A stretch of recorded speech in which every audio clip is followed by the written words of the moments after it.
The cold was a discipline. Jack Donovan understood it, respected it, and used it to forge the walls of his self-imposed prison. Here, high in the Colorado Rockies, winter was not a season but a state of being, a permanent frost that had settled deep in his bones the day he buried his wife Sarah. His cabin, structure of stone and timber he had built with his own hands, in happier times was now less a home than a barracks. Every surface was wiped clean, every object had its designated place. The wood was stacked with military precision, the floors were swept, the single bed was made with hospital corners. It was a fortress against the chaos of memory, a bulwark against the ambush of grief. He was 45 years old, but his eyes held the weary age of a man who had seen too much war and too much loss. A former Navy SEAL, his body was still a weapon, hard and capable, but his spirit was in a strategic retreat. The discipline that had saved his life in the sand-choked hell of Afghanistan now served only to keep him functioning. Wake at 0500. Run 5 miles regardless of the snow. Chop wood. Maintain equipment. Eat. Stare into the fire. Sleep. It was a rhythm that kept the ghosts at bay.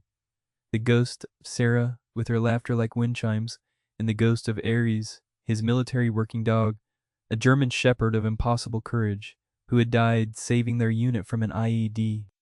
The two losses had braided together into a single unbearable cord of pain that threatened to strangle him if he ever allowed himself to stand still. The only things in the cabin that defied his sterile order were tucked away in a cedar chest at the foot of his bed. Inside lay Sarah's favorite cashmere scarf, still holding the faint scent of her vanilla and bergamot perfume, and Ares's worn leather collar, the metal tags. Silent now. He never opened the chest. Its presence was enough a memorial and a warning. This was what love brought you. This was the cost of connection. He had paid it twice, and he would not pay it again. The silence of the mountains was his only trusted comrade now. It asked nothing of him and promised nothing in return. It was a clean, honest emptiness. The storm came from the north, a great white beast of a thing that swallowed the peaks and devoured the sky. The weather service had called it the blizzard of the decade. For Jack, it was just another Tuesday. He spent the day securing the shutters, checking the generator, and ensuring he had enough firewood to last a week. The wind began to shriek through the pines, a sound like keening souls, and the snow fell, not in flakes, but in a solid, blinding curtain. This was the kind of weather that killed the careless and the unlucky. It was a good day to be inside, to be alone, to be fortified. As dusk began to bleed its gray ink into the whiteout, a flicker of unease, an old instinct from his days of patrol, pricked at him. He pulled on his heavy parka and snow goggles, grabbing a high-powered flashlight. A final check of the perimeter. It was a pointless exercise in this gale, but routine was armor. He stepped out onto the porch, and the wind hit him like a physical blow, stealing his breath. The world beyond his small clearing had vanished, replaced by a swirling vortex of white. He made his way toward the tree line, his boots sinking deep into the rapidly accumulating powder. The beam of his flashlight cut a frantic dancing cone through the chaos. He was about to turn back, satisfied that his small kingdom was secure, when he saw it. A shape, a dark smudge against the unrelenting white, near the old collapsed section of a barbed wire fence that marked his property line. It was low to the ground, struggling, and for a terrifying, heart-stopping moment, he thought it was a wolf, or maybe a bear cub, separated from its mother. He froze, his hand instinctively going to the heavy knife on his belt. He took a few cautious steps closer, the wind trying to tear the light from his hand. The shape resolved itself. It was a dog, a German shepherd. Its fur was matted with ice and snow, and it was shivering so violently he could see the tremors from 20 feet away. It was painfully thin, its ribs starkly visible even under its thick coat, but its belly was low and swollen. Pregnant, and in labor, by the looks of it. She was digging feebly at the snow, trying to create some kind of den, a hopeless, desperate act against the full fury of the storm. Jack's heart a frozen dormant thing, gave a painful, unfamiliar lurch. He saw the ghost of Ares in her noble head and intelligent eyes. But as she lifted her head and looked directly at him, her gaze held something else. It wasn't fear. It wasn't aggression. It was a profound and weary plea, an ancient understanding of suffering that passed between two living creatures on the edge of oblivion. In that moment, she was not just a dog. She was a mother fighting for her children against impossible odds. She was every soldier he had ever tried to save, every impossible mission he had ever undertaken. The walls he had so carefully constructed around his heart did not crumble. They were obliterated. The cold discipline that had been his shield suddenly felt like nothing more than a cage. He could not leave her here. To do so would be a betrayal of everything he had once been, a final surrender to the emptiness. The mission was clear. He had to save her. The operational part of his mind took over, pushing aside the sudden, disorienting wave of emotion. He analyzed the situation. The dog was weak and in distress. A direct approach might spook her, sending her fleeing into the blizzard where she would surely perish. He needed to be calm, non-threatening. He knelt in the snow, lowering his profile, making himself smaller. He switched off the blinding beam of the flashlight, allowing the ambient, ghostly light of the storm to illuminate them. "Easy, girl," he said, his voice rough from disuse, the words snatched away by the wind. He wasn't sure if she could even hear him, but he kept talking, a low, steady murmur. He spoke to her, as he had spoken to Ares in the tense moments before a raid, a litany of calm reassurance. He unzipped his parka, the icy wind immediately biting at his chest, and reached into his inner pocket. His fingers brushed against the soft cashmere of Sarah's scarf. He hadn't consciously put it there. It was just there, a talisman he carried without acknowledging. He pulled it out. The faint scent of vanilla and bergamot rose, a ghost in the frozen air. He held it out on his open palm, a peace offering. He began to move forward, not on his feet, but crawling on his hands and knees through the punishing snow. It was a slow, arduous process. Every foot was a victory against the storm, and his own screaming instincts to just grab her and run. He had to earn her trust. She watched his approach, her head low, a soft growl rumbling in her chest. It was not a threat, but a warning, a statement of her remaining strength. He stopped, holding his position, letting her see that he was no danger. Her contractions were coming closer together. Now a ripple of pain passing through her exhausted body. She whined softly, a sound of pure misery that cut through Jack's defenses like shrapnel. "I'm here to help," he whispered, the words for himself, as much as for her. "I'm not going to let you die." He pushed forward again the last few feet. He was close enough now to see the frost clinging to her eyelashes, the ice balled between the pads of her paws. He reached out slowly, holding the scarf. She flinched but didn't move away. Her dark, intelligent eyes were locked on his. She was making her own assessment, judging his intent. Gently, his fingers numb with cold, he touched her neck. She was trembling but allowed the contact. He loosely draped Sarah's scarf over her shoulders. It was a ridiculous gesture in the face of the tempest, a fragile piece of softness against the brutality of nature. But it felt right. It felt like a bridge, a connection between his shuttered past and this desperate present. He then slipped his arms under her, one beneath her chest and one supporting her heavy belly, and lifted. She was lighter than she should have been, a bag of bones and courage. She gave a small sigh, a surrender, and leaned her head against his chest.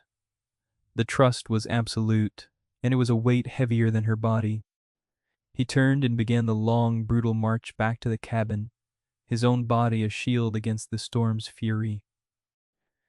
He could feel her shivering against him, feel the life of her unborn pups. And for the first time in 3 years, Jack Donovan was not alone in the winter. He was on a rescue mission, and it felt terrifyingly like he was the one being rescued. The warmth of the cabin was a shock after the biting cold. He gently lowered the dog onto the thick braided rug in front of the stone fireplace, the one place in the house that held a lingering sense of Sarah. He had avoided it for years, but now it was a necessity. The dog collapsed onto the rug, her breathing shallow and ragged. Jack worked with swift, practiced efficiency. He stoked the fire until it roared to life, casting dancing shadows on the walls. He brought blankets, old wool ones from his military service, and gently wrapped them around her. He moved to the kitchen, his mind a checklist of priorities: warmth, hydration, sustenance. He found a can of low-sodium chicken broth in the pantry, a remnant of a care package his sister had forced on him months ago. He heated it on the stove, testing the temperature with his finger until it was just warm. He brought the bowl to the dog, holding it steady as she lapped at it weakly, the first bit of nourishment she had likely had in days. As she drank, he examined her. She was a beautiful animal, beneath the grime and exhaustion, with the classic noble lines of her breed. He gently cleaned the ice from her paws with a warm, damp cloth. She watched him with those soulful, weary eyes, a silent witness to his strange, unpracticed tenderness. Hours passed. The storm raged outside, sealing them in their own small world. The dog's labor intensified. Jack, who had delivered field dressings under fire and set his own broken bones, found himself utterly out of his depth. He remembered fragments of things he had read, seen on documentaries. He talked to her constantly, his voice a low rumble meant to soothe them both. "You're doing good, girl. You're strong. We're going to get through this." The first puppy arrived. Just after midnight, a tiny, squirming creature, encased in a glistening sack. Jack's hands, which had handled explosives and firearms with unthinking precision, trembled as he followed the mother's instincts, helping her clean the slick, wet puppy and nudging it toward her belly to nurse. It was a male, dark and sturdy. A second followed an hour later. This one smaller, quieter. He was the runt, and he struggled to latch on, his tiny cries almost swallowed by the crackling of the fire. A fierce, primal wave of protectiveness washed over Jack. He found himself focusing on the small, struggling pup, willing it to live with an intensity that startled him. He gently guided the tiny mouth, stroking its back until it finally began to nurse. The mother, exhausted but vigilant, licked her two pups, her tail giving a weak thump, thump, thump on the rug. She looked at Jack, and in her eyes he saw not just gratitude, but a kind of partnership. They had done this together. He sat by the fire all night, watching them. The sterile order of his home had been gloriously violated. The rug was messy, the air smelled of birth and wet fur, and the silence was broken by the soft suckling of new life. He looked at the family he had inadvertently delivered into the world. He decided to call the mother Hope. It was a word he had not allowed himself to think, let alone speak, for a very long time. The bigger, bolder pup, who was already trying to climb over his weaker sibling, he named Buddy. He was a foolish hero in the making. The small, quiet one, who stayed close to his mother's warmth, he called Shadow. He was a watchful soul, and something in his cautious vulnerability resonated with the deepest, most wounded part of Jack. For 3 days the storm held them captive. The power went out, the phone lines were dead. It was just Jack and his new, fragile family. He fell into a new routine: feed the fire, melt snow for water, care for Hope, warming broth for her, helping her outside into the blinding snow for brief moments, monitor the puppies. He spent hours just watching Shadow, making sure he got his share of milk, his hand hovering near the tiny body, as if his presence alone could impart strength. Rigid discipline of his old life was replaced by the demanding, unpredictable rhythm of caregiving. He slept on the floor beside them, waking at the slightest whimper. The ghosts were still there, but they were quieter now, pushed to the periphery by the overwhelming, immediate needs of the living. On the 4th day the storm broke. The sun came out, dazzling and bright, on a world remade in white. The silence that followed was different, not empty, but peaceful. Later that afternoon, he heard the groan and scrape of a snowplow on the road, followed by the sound of an approaching engine.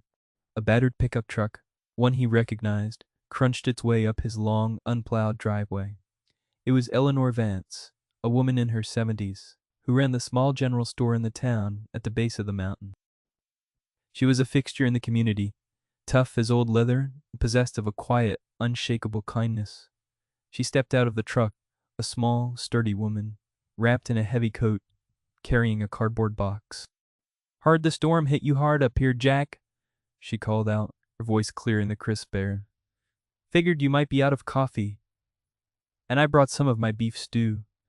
Jack met her on the porch, a flicker of his old instinct to guard his solitude rising within him. "I'm fine, Eleanor. You didn't have to." "Nonsense," she said, brushing past him into the cabin. "Everyone needs a neighbor." She stopped dead just inside the door, her eyes falling on the scene by the fireplace. Hope lifted her head, giving a low, protective growl. The puppies stirred. Eleanor's face, etched with the lines of a long life, softened. She looked from the dogs to Jack, and her gaze was filled with a profound understanding that went far beyond the immediate situation. She had lost her husband years ago and her only son, a Marine, in Fallujah. She knew the language of loss better than anyone. "Well, I'll be," she whispered, a slow smile spreading across her face. "Looks like you had some company during the storm." She set her box on the kitchen table and approached the fireplace slowly, her movements gentle. "What a beautiful mother," she said, speaking to Hope. "You did a good job, sweet girl." Hope's tail gave a tentative thump. Eleanor looked at Jack, her eyes seeing right through the hardened seal facade to the broken man beneath. "My niece, Anna," she said, as if picking up a conversation they had never started. "She's the new vet in town. I'll have her come up, check on them, make sure this little one," she gestured to Shadow, "is getting strong." Jack found he couldn't speak. He just nodded, a lump forming in his throat. Eleanor unpacked her box, which contained not just stew and coffee, but puppy formula, blankets, and a bag of high-quality dog food. She had known, or maybe she had just hoped. She moved about his kitchen with a quiet familiarity, making coffee, warming the stew, talking about the town, the storm, her late son's love for his own dog. She didn't ask Jack about his past. She didn't pry. She simply filled the silence with warmth and life, creating a space where he didn't have to be the stoic, wounded warrior. He could just be a man who had brought 3 souls in from the cold. The next few weeks passed in a blur of domesticity Jack never could have imagined. Dr. Anna Riley, Eleanor's niece, came to the cabin. She was a woman in her late 30s, with kind, intelligent eyes and a gentle competence that immediately put both Jack and Hope at ease. She pronounced the mother and pups healthy, giving Jack a sincere, admiring look. "You saved their lives," she said simply, and the direct praise made him feel a warmth that had nothing to do with the fireplace. Under her guidance, the cabin transformed further. A whelping box, built by Jack with lumber from his shed, replaced the blankets on the rug. The scent of puppy milk and cedar shavings filled the air. Buddy grew into a clumsy, fearless explorer, forever tumbling over his own paws in his haste to investigate every corner of the cabin. He was a constant source of quiet amusement, a little jester in the court of Jack's solemnity. Shadow remained cautious and watchful, always keeping Jack in his line of sight. He was the one who would come and lay his head on Jack's boot, a silent offering of companionship. A deep, unbreakable bond was forming between the man and the small, quiet puppy who mirrored his own traumatized soul. Jack was healing. He didn't realize it was happening, but the frost around his heart was beginning to thaw.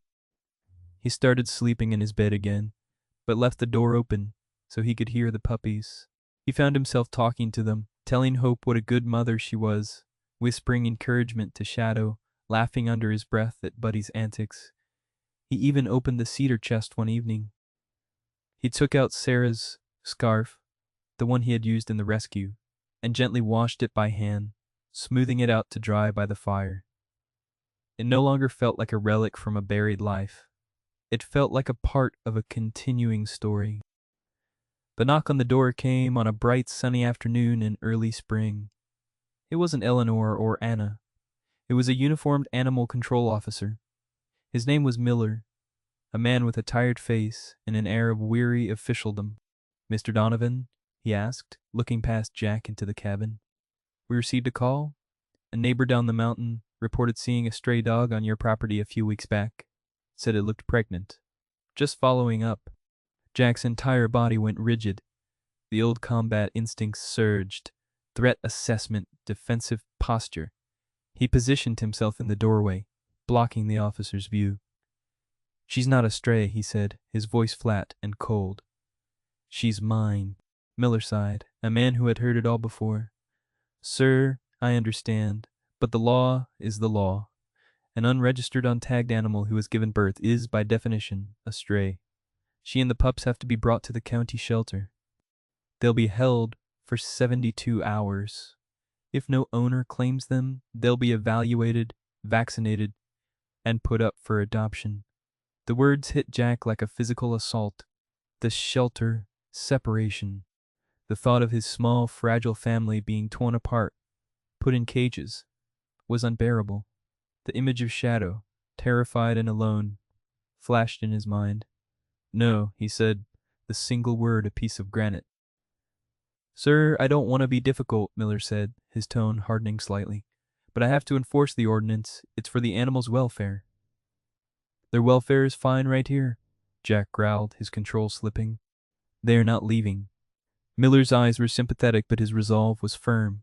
"Look, I can see you've taken good care of them, so I'll do you a favor. I'm not going to take them today. I'll give you 1 week, 7 days. You can try to make a claim, go through the official channels. But if they're still here when I come back, I'll have a warrant. And it'll be out of my hands." He handed Jack a pamphlet for the county shelter and a business card. "I'm sorry, sir. It's just my job." He turned and walked back to his truck, leaving Jack standing in the doorway, his fists clenched, his mind reeling. The institutional threat, the cold, impersonal fist of bureaucracy, was about to smash everything he had just begun to build. For 3 years he had hidden from the world, and the one time he let it in, it was threatening to tear his heart out all over again. He looked back at Hope and the puppies, now 6 weeks old and wrestling playfully in a patch of sunlight on the floor. They weren't just dogs. He knew it with a sudden, fierce clarity. They were his family. And like any good SEAL, he would do whatever it took to protect his family.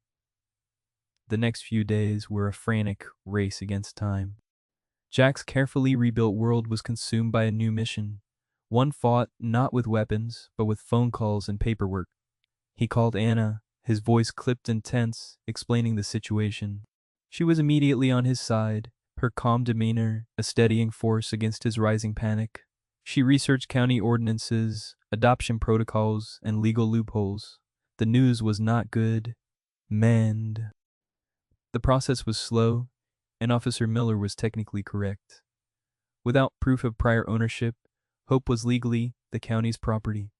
Eleanor came up to the cabin, bringing legal forms she had printed at her store and a thermos of strong coffee. She sat with Jack at his kitchen table, helping him fill out the endless pages, her quiet presence a silent statement of solidarity. "We'll figure this out, Jack," she said, her hand resting on his arm. "Love finds a way. It always does." But Jack, a man trained in practicalities and harsh realities, felt the walls closing in. The ticking clock of Miller's deadline was a torment. He grew more protective, almost paranoid. He triple-checked the doors and windows, terrified that Hope and the puppies might somehow get out. The joy of their presence was now tinged with the bitter taste of impending loss. He watched Shadow, who seemed to sense the tension, staying closer to Jack than ever, his small body a warm weight against Jack's leg. The thought of failing this small, trusting creature was a knife in his gut. On the 6th day, with the deadline looming, Jack was on the phone with Anna, discussing a last-ditch legal appeal. He was so focused on the call, so consumed by the fight, that he didn't notice Buddy, in a fit of playful energy, had nudged the back door. The latch, which Jack had forgotten to bolt in his distraction, clicked open. Hope, agitated by the stress in Jack's voice and the confinement of the cabin, saw the opening. She nudged her pup's silent command to follow and slipped out into the woods.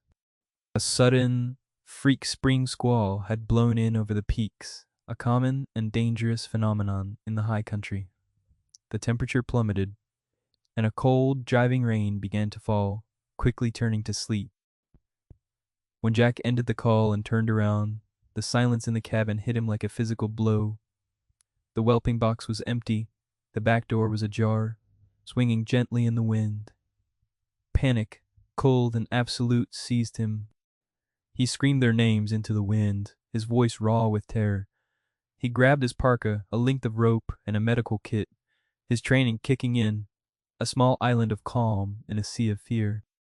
He burst out of the cabin, finding their tracks in the softening mud at the edge of the woods. They were heading uphill toward the more treacherous, rocky terrain. He ran his bad knee, a souvenir from a hard landing in Kandahar. Screaming in protest, the sleet was blinding, coating the rocks in a treacherous glaze of ice. He pushed himself harder, fueled by adrenaline and a terrifying vision of Shadow, small and vulnerable, freezing in the wilderness. This was his fault, his lack of vigilance, a rookie mistake that could cost him everything. He followed the tracks for what felt like an eternity, his lungs burning, his body aching. The trail led him to the edge of a steep, rocky ravine, carved out by spring meltwater. The roar of the churning creek below was deafening. Then he saw them. Hope was on the edge, barking frantically, her body trembling. Buddy was huddled behind her, whining. But Shadow was gone. Jack's blood ran cold. He scrambled to the edge, his heart hammering against his ribs. He looked down and saw him.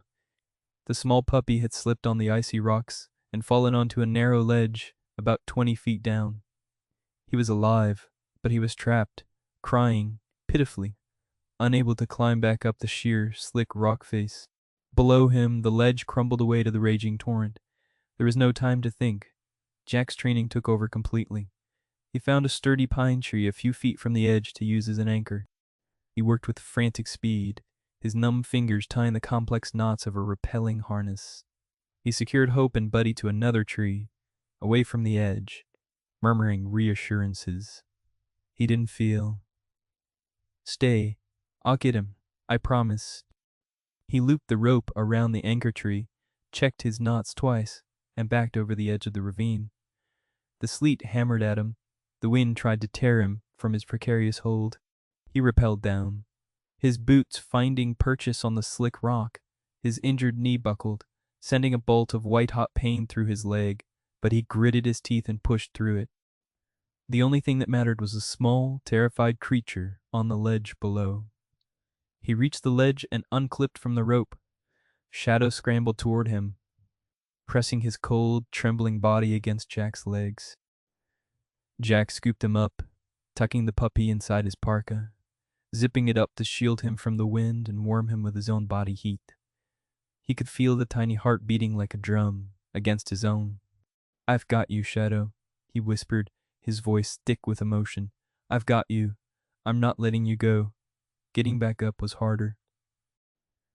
He had to reclip to the rope and ascend, one-handed, while protecting the precious cargo inside his jacket. His knee was on fire, his muscles screamed, but he pulled himself up, inch by agonizing inch. He was almost to the top, his hand reaching for the solid ground, when he heard a voice shout his name. He looked up to see Officer Miller standing at the edge of the ravine, his face pale with shock. He had come back a day early, intending to give Jack a final warning. Instead, he had walked into a life-or-death rescue. He watched, mesmerized, as Jack, grunting with pain and effort, hauled himself and the hidden puppy over the ledge and collapsed onto the solid ground. Gasping for breath, Jack lay there for a moment, the sleep beating down on him, his body screaming in protest. He unzipped his parka, and Miller saw the small, shivering puppy emerge, licking Jack's chin. Jack hugged the puppy close, his face buried in its fur, his broad shoulders shaking with a mixture of relief, pain, and overwhelming love. Miller saw it all: the grueling climb, the flared up injury, the selfless risk, and the profound, undeniable bond between the wounded soldier and the tiny animal he had just saved. In that moment, there was no ordinance, no protocol, no law. There was only the raw, powerful truth of a family forged in a storm. Miller slowly lowered the citation book he had been holding. He walked over and knelt beside Jack. Psst. Is he okay? He asked, his voice quiet, stripped of all officialdom. Jack looked up, his face etched with exhaustion and pain. He simply nodded, able to speak. Let me help you, Miller said. He helped Jack to his feet, taking some of his weight. He untied Hope and Buddy, who immediately swarmed Jack and the rescued puppy, a frantic, licking, whining ball of fur. Miller watched the scene, a slow look of understanding dawning on his face. You know, he said, clearing his throat, I have a real problem with paperwork. Sometimes I just lose it, especially on days like this. He looked at Jack, a small, weary smile on his lips. Let's get your family home. The journey back to the cabin was a testament to the strange alliances forged in crisis. Miller supported Jack, who refused to let go of Shadow, while Hope and Buddy trotted alongside, sticking close. Back in the warmth of the cabin, Anna, alerted by a worried Eleanor, was waiting. She had driven up as soon as the squall hit, her instincts telling her Jack might need her. She immediately went to work, checking Shadow for injuries, tending to Jack's knee, her calm professionalism a soothing balm on the chaos of the day. Officer Miller stayed for a cup of coffee, sitting at the kitchen table as Anna worked. He told Jack how to expedite the licensing process, what forms to use to declare himself the official owner, effectively giving him a roadmap to bypass the very bureaucracy he represented. Before he left, he paused at the door. What you did back there, Mr. Donovan, that was something. He nodded toward the puppies. They're lucky to have you, and Jack knew he meant it. In the weeks that followed, the last of the ice around Jack's heart melted away for good. The cabin was no longer a fortress, but a home, filled with the happy chaos of growing dogs, the warmth of visiting friends, and the promise of a future he had never dared to imagine. Eleanor was a constant grandmotherly presence, always arriving with food and stories. Anna became more than just a vet. She and Jack discovered a quiet, easy companionship, forged in their shared love for the animals and a mutual understanding of the scars life can leave. The threat of separation was gone, replaced by a deep sense of belonging. Hope, Buddy, and Shadow were undeniably his, a fact legally cemented by the paperwork Miller had found in his truck a week later. The house was a mess of chew toys and muddy paw prints, and Jack had never been happier.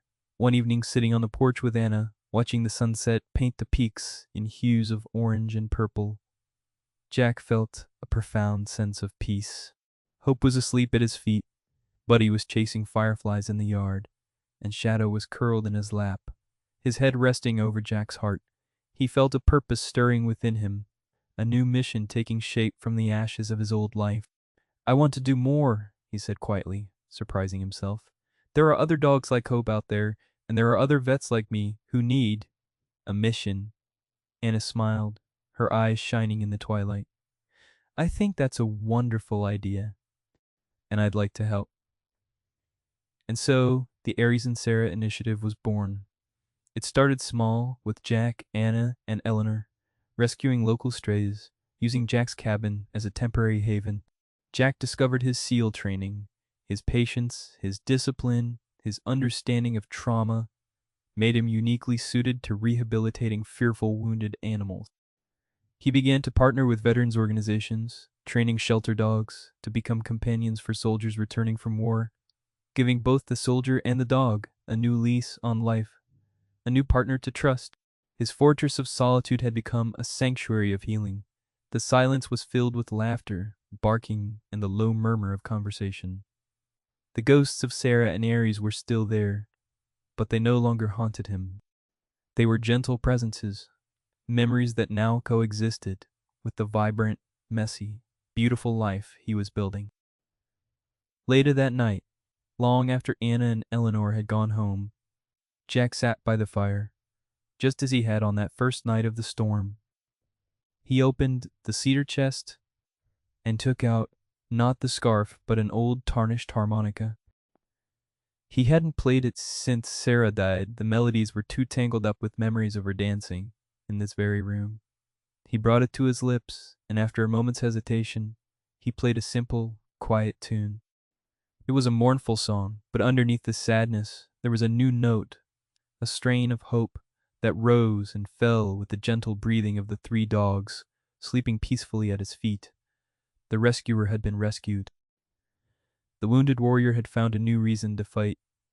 He had a family. He was home.